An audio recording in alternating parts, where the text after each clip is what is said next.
মেয়েদের মিষ্টি হাসি আর মশলা মোর দুইটাই এক দুটোটাই রাইতের ঘুম আরাম করে যে আপনাকে পাগলের মতো ভালোবাসে তাকে ছাগলের মতো অবহেলা করবেন না। হইতে পারে আপনি তাকে একদিন গরুর মতো খুঁজবেন, কিন্তু সে আপনার বান্দরের মতো নাচাই ছুঁয়ে যাবে গা। যেই দেশে লাল গোলাপে ফরমালিন দিয়ে রাখা হয় সেই দেশে ওই কুটনি সেমরিগুলার ভালোবাসা আবার পিওর আগে বাগল।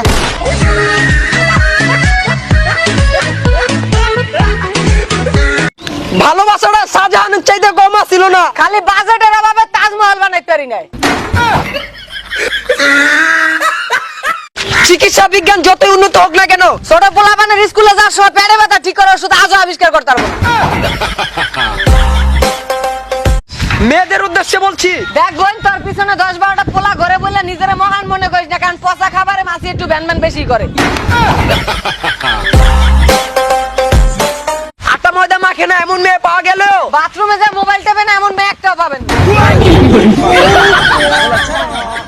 সিগারেট আর মেয়েদের ভিতরে অনেকটাই মিল আছে। যেমন সিগারেট ছেলেদের ঠোঁট পুড়িয়ে কালো করে দেয়, তেমন মেয়েরা ছেলেদের অন্তর পুড়িয়ে কালো করে দেয়।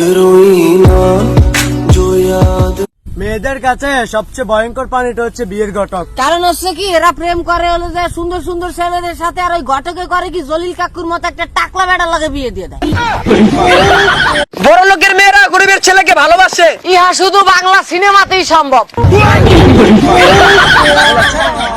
পরীক্ষার হলই একমাত্র জায়গা যে জায়গায় মেয়েরা ছেলেদেরকে বলে তোমারটা দেখাও আমারটাও দেখাবো। यारा तेरी मेरी यारी सबसे प्यारी। আরে জীবন মাহমুদ ভাই, ভাই আপনি লোক একটা সোলো মোশন মই ক্যামেরা চালু করো তো। হ্যাঁ রেডি, হ্যাঁ ওকে ভাই, হ্যাঁ সোলো মেশন রেডি? হ্যাঁ ভাই আপনি দিকে ভাই কি সোলো মোশন দিতে আসছি। এটা আবার কি ধরনের? আমার কাছে তো আইফোন নাই, এই কারণে আমার এমনি সোলো মোশন দিলাম। ওরে ভাই বিশাল টেনশন। ওরে বাবা, রাস্তায় আইবার সময় একটা মহিলা আমার কাছে লিফট চাইছে। ওরে আমি গাড়িতে করে হাসপাতাল লই গেছি। হাসপাতাল যাওয়ার পর ডাক্তার এসে বলতেছে কংগ্রাচুলেশন, আপনি বাচ্চার বাপ হয়ে গেছেন। তো বিশাল টেনশনে পড়ে আমি না, এই মহিলার আমি চিনি না, বাচ্চার বাবা আমি না। মহিলা বলতেছে না আমার বাচ্চার বাবা উনি। তখন আমি টেনশনে পড়ে গেলাম আরো। তারপর মহিলা কল কি পুলিশ ডাকছে, অনেক হাউড়কে উড়ে গেল। পুলিশকে আপনি কেন স্বীকৃতি দিচ্ছেন না? তখন আমি বলতেছি যে যদি আপনাদের সন্দেহ হয় তাহলে আমার ডিএনএ টেস্ট করে দেখেন।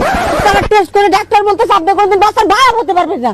আমি আরো টেনশনে পড়ে গেলাম, তারপরে কি কয় তাও একটু শান্তি পেলাম যে না, এই বাচ্চা তো আর আমার না, বেঁচে গেছি আমি। ওমা পরে চিন্তা করলাম আমার ভাই কিন্তু দুইটা বাচ্চা আছে, ওটার বাপ কারা? যে মাইয়েগুলা বলে এ যুগে ভালো ছেলে পাওয়া যায় না, তারা মনে আমার বাসার ঠিকানা জানে না, বুঝছেন? আপনারা আমার বাসার ঠিকানাটা দিয়ে দেবেন, ওরকম মায়ে পাইলে। আমি কিন্তু খুব ভালো বলা, বুঝছেন, খুব ভালো বলা, আমাকে আমার খুব ভালো বলা।